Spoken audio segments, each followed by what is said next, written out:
Welcome back, Houston. Look, I have on set with me right now is Mr. Bayo. I mean, you all can see that he's dressed in all green in support of the national team. He's a real football enthusiast, or a soccer enthusiast, as we'll have to refer to it, as we call it here in America.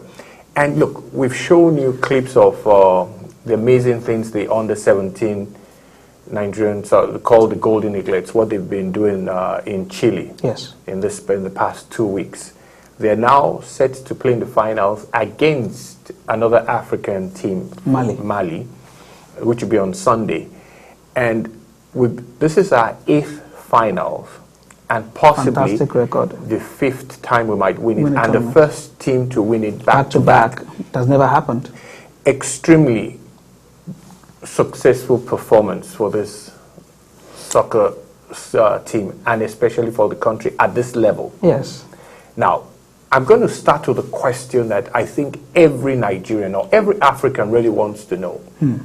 With all the success we possess at this level, we have not even ever won the under-20s. The under-20, which is really 2 years away. And not to talk of even getting into the quarterfinals at the World Cup. And we've had tremendous success at this level. What is the problem?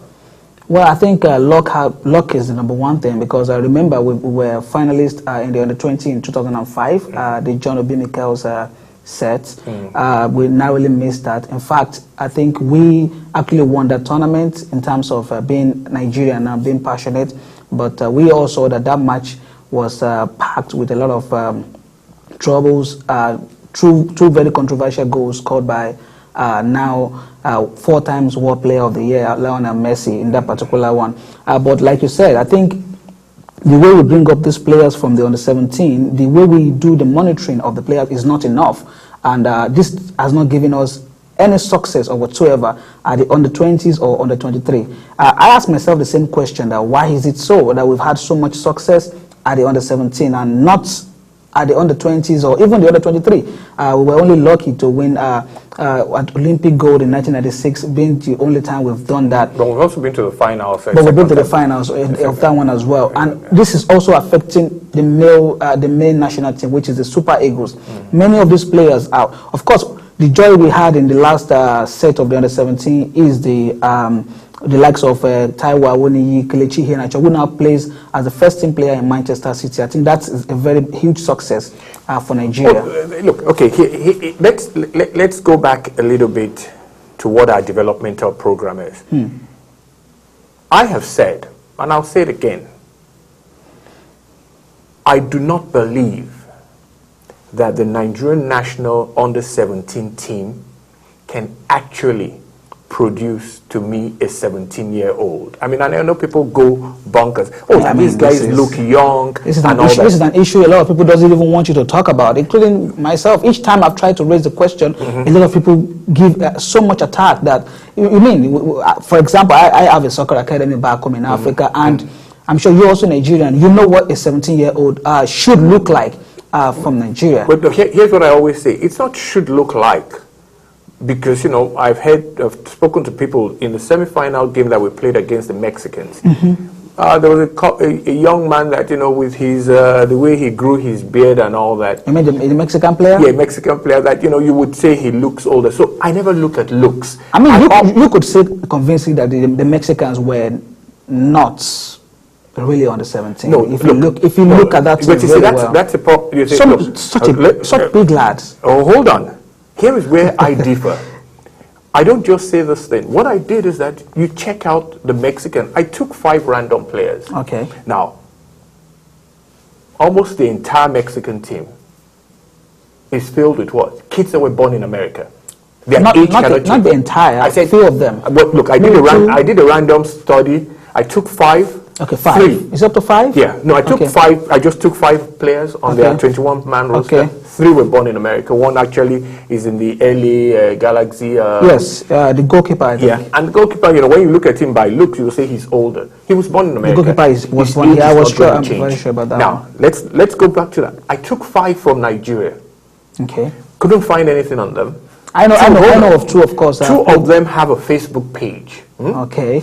And for the first time in my life, they have no friends. Wow. Now that probably it was just created while the tournament started. It looks like that, but that's not the issue. I know why they don't have friends. Because so you cannot connect them to anything. Look, that is how basketball, many years ago, about 4, 5, 6 years ago, our under 19 basketball team was disqualified from a tournament because they just had to go to the kid's Facebook page, and there they could find his school picture, his whatever, and he just put the numbers together. I mean, it turned out that he was about a 27-year-old playing an under 19 tournament. And it's the same thing I talk about. Look, these players are not spirits. They have parents, they have teachers, they have pastors, they have neighbors. Yeah. All I keep telling people is that when we have these doubts, someone should come up and say, this is my kid, or this is a kid I taught in school, and this is his age. So this is actually providing like the way it can be done for us to I just did that. I just did that with a kid in basketball that I helped out here that. And I'll say it right now, people are not even saying he's going to be the next Hakeem Olajuwon. They're actually saying he's going to be the next Shaquille O'Neal out of San Antonio. He's in a Catholic school in San Antonio. This issue, Prof, if we're going to continue with this particular age issue, it's really a very big one. Because I remember while I was reading the history of the Under-17 tournament a few days ago, in 1989, the reason why Nigeria was banned after the 1989 edition of the tournament, that's the reason why we didn't play in the 1991 edition that Ghana won in Italy. And we came back in 1993 to play against Ghana that won it in 1991, and which we defeated Ghana. I hope that doesn't happen this time, because that was the last time, 22 years ago was the last time it happened that Nigeria, two African teams met in the finals. When we bring up this discrepancy age issue, all I just ask is that in order to clear the air, we have to really come out and not just say that you look young enough or an MRI test has passed them. And I said, look, I think that's what is used now, MRI and the passport. I know people talk about the MRI as if it's just a small gadget that you carry around. I mean, I've worked with, I own a sports consultancy, so I have worked with these things before. This MRI thing is a whole load of bunk, but let's leave that aside. I just said, I have a kid that's 15. He turned 15 last week. And someone put it out there on Twitter that he's not 15, that he's 17 years old. I immediately contacted the American writer that put it out there that he knows someone that has another passport in the kid's name and that he's 17. I immediately put it out there. I got in contact with him. And I sent him, not documents. I mean, when I mean document, not his birth certificate, not his passport or anything. I just sent him pictures of his development over the last 3 years. Probably you did that because of how much he saw the player has developed so quickly. When I sent him a picture of when I first met the kid in 2013, and when I sent him the picture, he was shocked. I sent him a picture of the kid in 2014 because we had put him in a private school in Nigeria. And so they had a yearbook. All that, the guy immediately said, this is some of the things someone like you should be able to provide for our football federation, because definitely, this is a very huge challenge we've been facing for over 2-3 decades now in terms of developing the players from the 17. It's a great discussion. But not even that. Let's not get away too much from what is happening. What is happening tomorrow. We have played very good football. We have. Even though, again, I'm not criticizing, but it's a critic of what. When you watch them against that game, when you watch the entire game and do an analysis against Mexico, you can also start to see why we don't do well later. You could see what Mexico was trying to do. What their under-17 team did is what you call teaching at the junior level.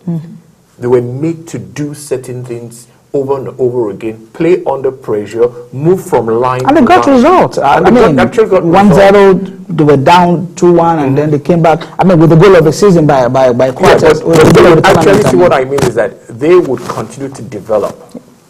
2 or 3 of our goals were what you call that came out of nothing. It wasn't a build-up. One was a free kick. One was just a wild shot. Great shot. It was what you call a wild shot. That usually, I'll say it again. No 17-year-old boy can hit the ball that hard. I mean, we might get lucky occasionally, but that was not even an American. No, that was a really hard shot. That was powerful from that angle. From that angle, but we've done well. I'm sure you're going to have a lot of questions by the time this particular material is uploaded or something on YouTube or any social media. Oh, well, a lot of people are going to ask you questions because I mean it takes a lot for you to be able to say they are not under 17. I mean I belong to so many forums, and each time I try to talk about this, people get so defensive. And talk about, but I think tomorrow it's going to be a very, very big match. It should be. Look, we're an emotional people, so we don't like. I mean, and I'm not trying to. I have no business in trying to. All I'm saying is that anytime there are questions about this thing, there's always a way to solve it. If someone comes, we should find it. We should find that way. Because we haven't been able to solve this thing. We just keep going back to FIFA just accepts a passport as an age thing and all that. Because let's be honest. And I did a little bit of youth psychology and whatever. This team, the success at this level is too consistent for 17-year-olds. Well, you say that. Yeah, it's too consistent for 17-year-olds. I just hope that the guys make us proud tomorrow by letting history repeat itself. The game of 1993 is still in the memories of millions of people across the world. We hope they give us a good football, and we hope the best team win the tournament. But definitely, as a Nigerian, I would definitely want Nigeria to carry the day. Well, look, people of Houston, people of Nigeria, and Africans generally, tomorrow is going to be a very, very good game. I mean, tomorrow, I think the game is about 4:45. It's 4:45, yeah. I think in Houston it's going to be 3:45. It's going to be at 4 o'clock kickoff. Okay, so it's going to be a good game. I mean, I think people should go. I mean, should at least tune in and watch this game. I mean, 2 African countries. There's nothing else we can ask for. We are the top of the game at this level. It is a very huge success. Yeah, we're the top of this game at this level, and hopefully they give us the best of them. Hopefully Nigeria comes out ahead. But the questions about age will never end until we solve it. And that's what I'm saying. You have to cut it off at some point. At some point, you just have to cut it off at some point. Hopefully, we keep getting better. I'm sure after the FIFA election, a lot of things is going to be done at the African region as well. I'm so glad to be here today. Okay, yeah. Look, again, ladies and gentlemen, people of Houston, people of Nigeria, Africans generally, for those of you that watch this program, please go to our Facebook page and like us. Also, we do upload most of our programs. Yes, we have the past episodes. Within a few days, past episodes. Go and watch it and then make comments. Because again, this last segment we've had now has been what we call a very touchy subject. It is very touchy. People don't want to, and in Africa, in entire Africa. But look, it is out there, and it has to be dealt with. That's the way. Yeah, it's out there. It has to be dealt with. So we'll take one last break and come back and wrap it up. Thank you very much for having me. Yeah.